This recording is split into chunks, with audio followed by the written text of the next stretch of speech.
Pacífico, el Anillo de Fuego. ¿Qué relación tiene con los volcanes? Chile tiene más de 2000 volcanes, tenemos cerca de 92 volcanes activos y 14 son de los más peligrosos también de Sudamérica.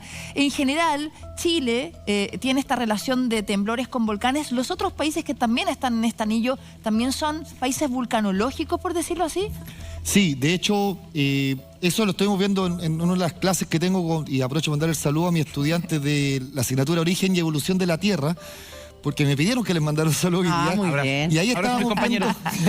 Ahí son los compañeros de Edu y de Andrea. De hecho, ahí estábamos viendo las diferentes configuraciones tectónicas. Era el capítulo de tectónica de placa. Y de acuerdo a los diferentes límites de placa, se configuran zonas de terremoto o zonas de volcanes. Hay volcanismos fisurales, volcanismos por subducción. De hecho, Hawái es un tipo de volcanismo de un sistema rift que está al medio en separación de placa, y también hay volcanismo principal cuando hay subducción de placa. Entonces, por eso hay una asociación que en la mayoría de los límites del cinturón de fuego del Pacífico está asociado directamente con volcanes. México, Guatemala... O sea, ¿los volcanes pueden provocar los temblores también o los temblores pueden provocar erupciones volcánicas? Mira, esa hace varios años es una gran interrogante. De hecho, después del 20... ¿Viste? Estoy como sí, tú. Muy bien, 1900... Bueno, alumno, ¿viste? No, está bien. Después de 1960 hubo un artículo que hizo una relación estadística. El Puyehue, si mal no recuerdo, fue el que se activó y de hecho se indicó, generó un dique producto del material volcánico que emitió. Hasta esos años había una relación estadística. Siempre se teorizó de que un terremoto podría activar actividad volcánica, dado que genera un desequilibrio en búsqueda del equilibrio que están teniendo siempre. Posteriormente, si mal no recuerdo, hace 2 años, mi gran amigo Daniel Basualto y Cristian Faría de Temuco generaron el artículo que la rompió. Y de hecho lo presentaron en el Congreso el 2018, el Congreso Geológico Chileno, y posteriormente la publicación, y demuestran numéricamente lo ocurrido en Coquimbo 2015, que se activan ciertos cuerpos volcánicos. De hecho, después del 27F también se activan ciertos cuerpos volcánicos, y los colegas fueron a monitorear y comenzar a colectar datos para ver estas relaciones y poder integrarlas. Hoy día sí se puede decir el cómo, por qué, cuándo, son temas que aún siguen trabajando los colegas más especialistas. No hay respuesta todavía. Oye, aprovecho de recomendarle a las personas que nos están viendo, Cristian Farías tiene un libro precioso de volcanes que los compara además con cócteles, con el fútbol. Sí, está muy bueno, sobre todo para la familia. Oye, esas imágenes que vemos ahí son realmente alucinantes. Yo tuve el honor de estar grabando reportajes en el complejo volcánico Laguna del Maule, en la región del Maule. Está cerca de la frontera con Argentina, también cerca de la ciudad de Talca. Es un lugar donde además es una ruta turística, donde se hace mucha pesca recreacional.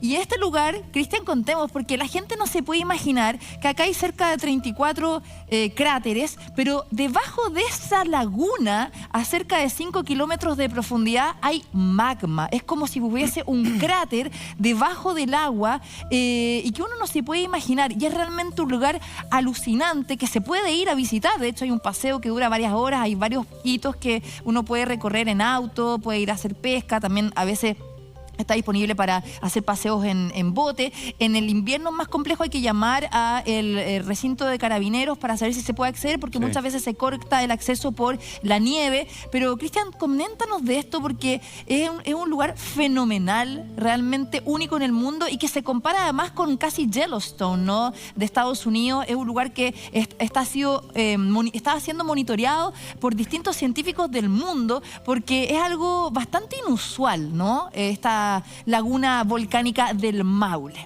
Sí, de hecho aquí está haciendo un monito para poder explicarlo mejor. Bueno, de hecho hay también una gráfica que después la podemos mostrar que muestra como lo que hay debajo del agua. Bueno, estos son los tipos de erupciones. Sí, los tipos de erupciones. Y hay otra más que después la podemos mostrar de cómo es la laguna. Miren, bueno, todo sistema volcánico bajo, digamos, cualquier volcán, Villarrica, Copahue, Cayaqui, el complejo volcánico Nevados de Chillán, el de la laguna del Maule, tiene lo que se aloja una cámara magmática, y esto está conectado hacia el interior bajo la corteza, que es donde tenemos el manto superior, que es dentro de la estructura interna de la Tierra. Por temas de presión, temperatura, los magmas fluyen, se reservan en esta cámara, y por sus reacciones físico-químicas que están ocurriendo acá, hay que imaginarse que tenemos toda la tabla periódica, los electrones jugando, los protones, los neutrones, tratando de tener sus dinámicas termodinámicas, valga la redundancia. Llega un momento, por un tema muy largo explicar, cursos completos y colegas que dedican la vida a estudiar la termodinámica de las cámaras magmáticas, y termina generándose una erupción volcánica. La gran anomalía planetaria, o una de las grandes anomalías planetarias que tenemos en la zona de la Laguna del Maule, y bien dicha la palabra técnica, el complejo volcánico Laguna del Maule. No es una caldera, es un complejo volcánico que está compuesto por sistemas eruptivos. Oye, se han sacado puros 7 todo el día, o sea, de libro. Y tenemos nuestro diploma. Eso. Y aquí, claro, hay más de 20 centros de emisión, y aquí por eso lo dije, una misma cámara magmática puede dar origen a diferentes centros de emisión. Lo que tenemos, esto ocurre en todos los volcanes. De hecho, en el año 94, el cráter de Navidad era esta configuración, se genera un nuevo cráter. El Nevado de Chillán generó uno por acá, el cráter Neruda. Lo que tenemos en la Laguna del Maule es multiplicado por 30. Literalmente, o más. Ya. De hecho, esta cámara magmática, este complejo, gigante además, pues tiene imagínate, 25, es como un cráter gigante exacto, que es del porte de la laguna, ¿no? Son, incluso más, son 25 por 15 kilómetros, a 5 kilómetros de profundidad. ¿Y qué es lo que ha generado? Más de una veintena de centros de emisión eruptiva. Oye, y se ha transformado en un verdadero complejo. Hace poco tiempo, de hecho, hubo una alerta, ¿te acuerdas? ¿Cuándo fue? La semana pasada, más de 1000 eventos. Sí, ¿no? Y el año pasado también fue como bien, hace un año de hecho, sí, fue como un evento que estuvo en alerta al Sennagiomín, a la red de vigilancia volcánica nacional, porque ahí la pregunta es, ¿puede hacer erupción desde debajo, 5 kilómetros, salir así toda la lava y salir por el agua? ¿Se puede? Mira, de hecho, el agua tiene una complejidad en el desastre posterior que puede causar. Ya de que en ese mismo tipo de imagen que se está mostrando allá, si la pueden congelar como ejemplificadora, las laderas de cerro, imaginemos de que son un centro eruptivo. Eso va a arrastrar material, va a arrasarlo y se va a conjugar con el agua, que puede generar una especie de aluvión que en términos volcanológicos se llama un flujo laárico, que son verdaderos aluviones. Esa, mira. Claro, esa, por ejemplo, donde estamos situados nosotros, el que está al frente, genera un volcanismo explosivo, de los más catastróficos. Esto puede, de hecho, el descabezado grande que está cercano a la zona de Curicó al interior, Molina al interior, descabeza en una erupción anterior, descabeza toda esta parte, era un cono perfecto, lo descabeza, y ese material mezclado con el agua, sedimento volcánico o material volcánico más el agua, es una verdadera avalancha, y eso se llama, en términos volcanológicos, flujos laáricos o lahares. Hay diferentes componentes característicos. Eso sí que son los ríos peligrosos que arrastran todo, además con la lava toda caliente, y eso es lo que genera finalmente todo el desastre mayor. Y que puede llegar. Entonces, ¿qué es lo que se ha hecho? Sennagiomín, en conjunto con Universidad Norteamericana, han instalado estaciones de monitoreo donde están en red Santiago con Temuco, en diferentes partes, la están monitoreando y midiendo la actividad sísmica. Porque estas reacciones termodinámicas, hay liberación de energía interna y su respuesta es sísmica, y muchas veces cuando se leen los reportes dice actividad sismo-vulcanológica con fracturamiento de roca. O sea, la presión que ejerce, y como son cuerpos rígidos, genera este fracturamiento. Esto ha llegado a hincharse hasta varios centímetros. La cámara magmática expandiéndose. O sea, es como un malestar estomacal. Un globo. Un globo, y después tiene sus periodos de descompresión, producto de las reacciones que están ocurriendo. ¿Y tiene relación con algo esto que se amplíe y que luego se reduzca? Son literalmente ese gran desafío de un gran amigo y colega, Eduardo Morgado también, que está estudiando estas dinámicas, el único en Latinoamérica que está estudiando estas dinámicas de las cámaras magmáticas, y ese su desafío de vida, o sea, y su gran contribución que está haciendo. Y esto estaría asociado, hoy día solamente se puede decir en relación a la actividad termodinámica que está ocurriendo en el magma, que se está alimentando con su canal, su ducto que llega hacia la zona del manto superior, bajo nuestra corteza de las placas tectónicas. Es una verdadera bola de fuego donde está todo el material fundido con temperaturas sobre 1000 grados. Y esas, o sea, si hoy día vemos una tetera, una olla a hervir que te desparrama todo para el lado, mételo dentro de una olla a presión, toda la tabla periódica, roca fundida sobre 1000 grados de temperatura y presiones mucho más de las que tenemos hoy día. Tendríamos un caos total dentro de esa olla a presión. Y busca una salida. ¿Y cuándo fue la última vez que hizo erupción esto? Ahí ¿no? me Bueno, pillaste. porque... los cráteres y los volcanes que están alrededor han hecho erupción. De hecho, todo ese lugar hay mucho material piroclástico, cenizas, rocas, etcétera, que además es muy bonito. Pero la laguna no se tiene registro. No, de hecho, claro, está acá, a ver, al decir volcanes activos, que son más de 90, es que haya tenido actividad en los últimos 10.000 años, registrada. Y por lo que recuerdo en términos históricos, no ha presentado, puedo estar equivocado, pido disculpas, en registro histórico no tiene presente. Yo estuve trabajando un poco por otro proyecto en esta zona y por lo que recuerdo había, creo que la más reciente, si mal no recuerdo, era alrededor de 700 años, la más antigua que había tenido registro de erupciones volcánicas. Y la cámara ¿Puedo estar equivocado en la precisión? La cámara de magma es mucho más grande que la laguna, ¿no decías tú?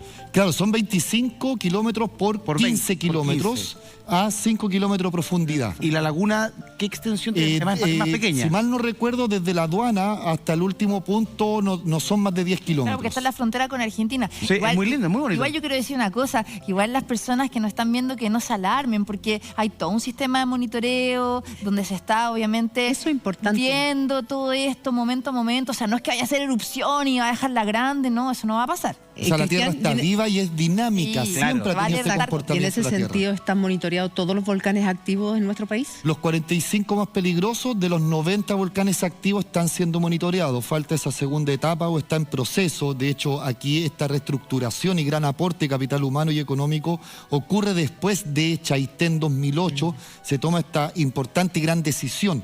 Siempre cuando han ocurrido grandes eventos se han tomado este nivel. Por ejemplo, el Centro Sismológico Nacional se crea después del terremoto de 1906 en Valparaíso. Y después de esto sí, es un escenario y digamos un centro de monitoreo vulcanológico en Temuco de primer nivel y de muy alto estándar. Necesita seguir reforzándose y seguir avanzando en pro del beneficio de la sociedad. Absolutamente. Oye, es tremendamente interesante el tema de los volcanes porque hasta hace no muchos años no era difundido en la televisión. No. Era un tema que no se hablaba. Yo creo que con Chaitén, como tú haces referencia, como por primera vez empezamos nosotros, las personas comunes y corrientes, a tomar conciencia en el país que vivíamos. Sí, de hecho... es una dinámica, yo creo que tal vez un sociólogo, antropólogo lo puede responder mejor, pero cuando ocurren estas crisis es cuando volvemos a pensar desde el mundo científico y social qué podemos hacer y para que no vuelva a ocurrir. De hecho, después del 85, imagínate, ocurren otros en el norte, pero el centralismo de la zona central en particular, del 85 nos saltamos al 2010 y literalmente 25 años que lo fuimos viendo como algo lejano. Y yo creo que ahí viene la función de todos de mantenerlo. Y del turismo también, Juli, porque sabes que hay muchas rutas de geoturismo y que incluyen estas visitas a los volcanes. Por ejemplo, está el Geoparque Cutralcura en la región de la Araucanía, está el Geoparque que se está preparando en el Cajón del Maipo también, el otro Geoparque Minero en Biobío, o sea, donde también te muestran todas estas maravillas y poder entender y educar a la población respecto a nuestro patrimonio natural y que son los volcanes. Y además se ha hecho más interesante para la audiencia. Recuerda que nosotros estuvimos hablando de la última erupción que dimos a conocer que fue precisamente en España. ¿Te acuerdas del volcán Cumbre Vieja, si no me equivoco? Sí, se llamaba, en Las Palmas, sí. En Palmas de Mallorca, que fue televisado para todo el mundo porque eran imágenes que son muy impresionantes. Nosotros no tenemos ese tipo de volcán en Chile, ¿sí? Mira, ese es un volcanismo denominado de tipo intraplaca. Lo tenemos en el Chile insular, no tan activo como ha ocurrido ahí, y eso vendría siendo el sistema de Archipiélago Juan Fernández e Isla de Pascua. No olvidar que Isla de Pascua, su triángulo, es una componente de 3 volcanes y está en un sistema intraplaca. Eso es separación. No hay sistema de subducción. El Rano Araraku, ¿viste? ¿Perdón? El Rano Araraku, sí. Está Ranocaut, todos esos volcanes que además tienen toda una historia. De hecho, la misma Antártica también tiene ese tipo de volcanismo o se está tratando de interpretar en esa ruta. Son tipos de volcanes, veamos los tipos de volcanes. Tenemos veámoslo. Gráfica para que tú nos vayas enseñando e ilustrando. Estas son terminologías clásicas que se están usando. El vulcaniano, bueno, todos estos son definidos, el desarrollo de la vulcanología comienza principalmente en Italia. Y después progresivamente otras regiones vulcanológicas siguen alimentando este conocimiento. Y este es denominado tipo vulcaniano, que es mucho más explosivo y mucho más dañino. También los mismos magmas tienen diferentes composiciones químicas que varían desde ácido hasta básico y da diferentes características. Lo importante es de que este es bastante explosivo y bastante dañino y muy repentino. Aquí literalmente poco tiempo pasa para generar la erupción ¿Guatemala principal. fue así o no? Si mal no recuerdo, podría estar entre el estromboliano y el vulcaniano. Ah, no, era estromboliano, ¿ya? sí. Sí, el estromboliano es el vulcaniano en una segunda categoría menor. Ese sería el más catastrófico, el más dañino. ¿Y hay alguno en Chile que sea como el vulcaniano? Sí, en Chile, de hecho, tenemos todas las componentes chilenas están entre el estromboliano y el vulcaniano. Y de hecho, un mismo volcán puede presentar en un proceso eruptivo diferente comportamiento, puede ir variando de uno a otro y en su registro vulcanológico de cientos y miles de años, también tanto su composición como su tipo de ¿Y volcanismo. eso de qué depende? Depende principalmente de las características físico-químicas que estén ocurriendo en la cámara magmática y la química. Por ejemplo, si no tenemos, de hecho eso creo que no se ha hablado mucho, pasando la frontera Chile-Argentina por la zona de los Queltehue al interior en el cajón del Maipo, Volcán Maipo es parte de un sistema del complejo volcánico, Maipo, que está asociado a la Laguna del Diamante al lado de la frontera argentina. Eso literalmente estalló por completo, que fue un volcanismo tipo vulcaniano, que las cenizas llegaron a depositarse hasta la zona de Pudahuel, y es lo que está denominado, por ejemplo, como la Ignimbrita Pudahuel. Es un depósito volcánico desde la frontera de material piroclástico, desde la frontera Chile-Argentina hasta la zona de Pudahuel, Maipú, y ese fue de los grandes de la zona central. Ese es el que se conoce el registro más catastrófico, ocurrió hace miles de años, pero tuvo esa envergadura. Y hay otro también que ha sido impresionante, que es la Ignimbrita, no me acuerdo el nombre ahora, que está cerca del Parque Nacional Conguillío. Y ahí también pasó algo similar. Sí, ahí también ahí la configuración en el Conguillío, todo eso está desde el Villarrica hacia el sur, está asociado a un sistema, a la falla Liquiñe-Ofqui, que es una falla regional de más o menos 1000 kilómetros, es una falla geológica y ahí está asociada una serie de cuerpos volcánicos también. Entonces ahí hay otra complejidad y un foco de estudio bastante grande. Bajando un poco, siguiendo con los tipos de volcanismo, estos son mucho más pasivos, estos son más característicos, por ejemplo, el hawaiano, que era lo que ocurre en Hawái, que hace 2 3 años, tranquilo, va como rebalsando la ollita literalmente. No vamos a tener estas escenas como el Vesubio o el Villarrica con material piroclástico que salta, literalmente es fisural, porque aquí va un bloque de placa hacia un lado y hacia el otro. Así se formó Isla de Pascua, así se formó Juan Fernández con esas características.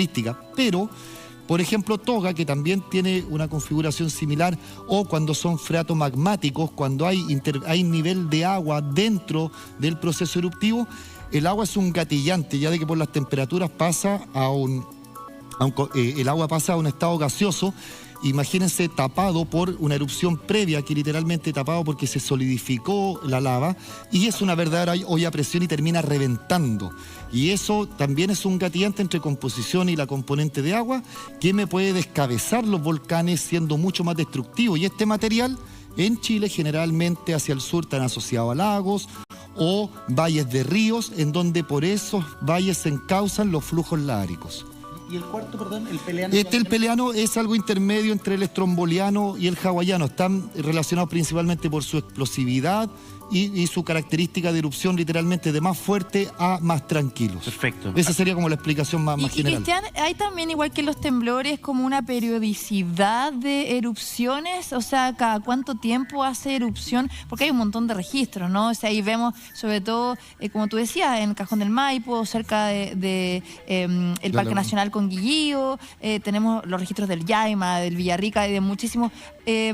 ¿Hay alguna relación también, o quizás con la última vez que hubo una actividad volcánica? Mira, de hecho, uno de los ejemplos podría colocar al Villarrica y al Chaitén. El Chaitén, si mal no recuerdo, tenía un estudio y creo que había sido, si mal no recuerdo, hace 700 años antes. Entonces no había un registro histórico, muy tapado en bosque, ya se veía como un monte. De hecho, también hace un tiempo... Otro monte que estaba descrito como monte, se dieron cuenta de que ha sido un volcán con erupción en los últimos miles de años. Y por otro lado el Villarrica, que está en una actividad continua. El Villarrica es el volcán más peligroso, presenta actividad que no ha cesado. Entonces, periodicidad no se ha logrado mantenerlo, pero sí, gracias al monitoreo, se puede ver cómo es la vida y el comportamiento que está teniendo el volcán, en base al registro que se está llevando. Un volcán, a ver, un volcán dormido, un volcán extinto, ¿cierto? ¿Extinto está bien? Extinto, dormido, dependiendo, Muerto, los dos son válidos. que no está activo, puede transformarse después en un cerro, en un monte, ¿cierto? ¿Hay cómo saber si, por ejemplo, el Cerro San Cristóbal o el Manquehue fueron alguna vez un volcán? Sí, exactamente. O sea, ahí viene la base de nuestro trabajo, que es ir a terreno. Tanto en San Cristóbal, Santa Lucía, el Manquehue, podemos ir al Altiplano, la Patagonia, etcétera. Y ahí viene nuestra evidencia. La primera evidencia, nosotros hacemos un mapeo de un área, depende con el objetivo que se ande trabajando, pero si alguien anda viendo en estas problemáticas vulcanológicas, muestras de roca, nosotros estamos capacitados para ver tipo de roca y su composición, su origen, y ahí en el origen está, ¿es una roca volcánica o no? Es un grupo de rocas. Dentro de las volcánicas hay una serie de categorías y se deben hacer estudios para entender diferentes características. Ojo, en contraste, material volcánico no quiere decir que el volcán está ahí mismo. Hay que seguir la huella y eso se descifra dentro del mapeo. Aquí hay una antigua caldera, o sea, especialmente todo lo que el sistema Puna-Atacama tiene una serie de sistemas volcánicos extintos en sí que no están en actividad. De hecho, toda esta zona altiplánica, creo que solamente el Láscar, si mal no recuerdo, el Licancabur es el único volcán activo en la zona grande del norte de Chile, versus el sur, de que su principal actividad volcánica está asociada a la falla Liquiñov, que entonces, sí, ese es el especialista, el geólogo, y también puede ver la vida y obra y la evolución que ha tenido en los miles o millones de años un lugar, no tan solo en vulcanología, sino en tectónica, si habían antiguos mares, con la evidencia de los fósiles, cómo se formaron los yacimientos. Esa es nuestra pega de día a día. Y ahora, Cristian, ¿cuáles son los que están más activos, los más o los que están así como en la geomía ahí como en alerta, los das también, así, sí. También para quienes viven cerca de un volcán? Que yo una vez fui, estuve en Melipé conversando con las personas que vivían, ¿no?, cerca del Llaima, y yo le decía, ¿y usted le tiene miedo de vivir cerca de un volcán? No, o sea, como que la gente ya está súper acostumbrada, y en general las regiones del sur, sobre todo la Araucanía, también para la comunidad mapuche o para los pueblos originarios, también los volcanes tienen un significado. Cuando hay erupción, es como que la tierra se manifiesta por algo. Es bien bonita también esa cosmovisión. De hecho, las ciencias naturales, los primeros científicos son filósofos naturalistas que tratan de explicar estos fenómenos que no tenían explicación. Comienzan mediante la observación del presente y los procesos que están ocurriendo hoy día. Con esa herramienta logramos interpretar cómo han ocurrido los procesos en el pasado y lo que podría ocurrir en base a estos comportamientos. Está dentro de los principios de la geología. Entonces, claro, dentro de los volcanes que nos despiertan mayor interés, mayor alerta, así un resumen en los últimos 10 años con la principal actividad, Cayaqui, Copahue, Lonquimay, Villarrica, Osorno, también hay hipótesis de algunos colegas de que hay que prestar bastante atención al volcán Osorno. El Calbuco, que también tuvo su gran erupción, el Chaitén. Entonces, son principalmente en esta zona, entre el río Biobío y la zona de Chaitén, los que han presentado la zona más compleja hoy en día. Y es una zona muy, muy, muy compleja. Hay bastantes colegas trabajando ahí, aportando conocimiento para nuestra sociedad. Realmente interesante todo lo que nos ha contado hoy día Cristian Salazar, geólogo, además director de la Escuela de Geología de la Universidad Mayor. Hemos aprendido de volcanes, de sismos. Yo creo que tenemos que interiorizarnos más con nuestro territorio. Somos un país volcánico, somos un país sísmico y vamos a seguir viviendo con este territorio por mucho tiempo, así que adaptarnos y, como decíamos, también tener memoria de lo que nos pasa.